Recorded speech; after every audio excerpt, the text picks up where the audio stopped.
আচ্ছা শোনো, তোমাদের একখান বুদ্ধির গল্প বলি। এক গ্রামে ছিল এক গরিব ছেলে।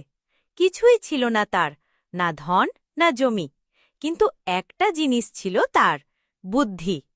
একদিন রাজা ঘোষণা করলেন, আমার কাছে এমন কিছু নিয়ে এসো যা দেখতে ছোট কিন্তু উপকারে বড়।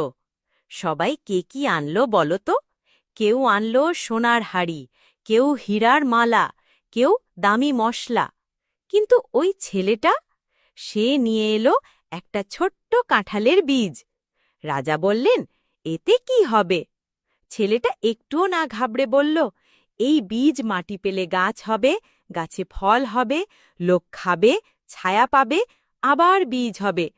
এই ছোট জিনিস থেকেই হাজার মানুষের উপকার হতে পারে।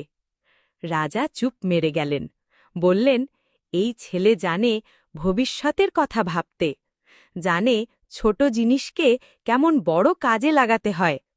তারপর কি জানো, ছেলেটাকেই দেওয়া হলো সবচেয়ে বড় পুরস্কার, বুদ্ধির সম্মান।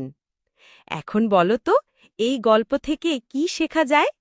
ছোট বলে কিছুই ছোট না, বুদ্ধি দিয়ে কাজে লাগাতে পারলেই সেটা হতে পারে সবচেয়ে বড় শক্তি।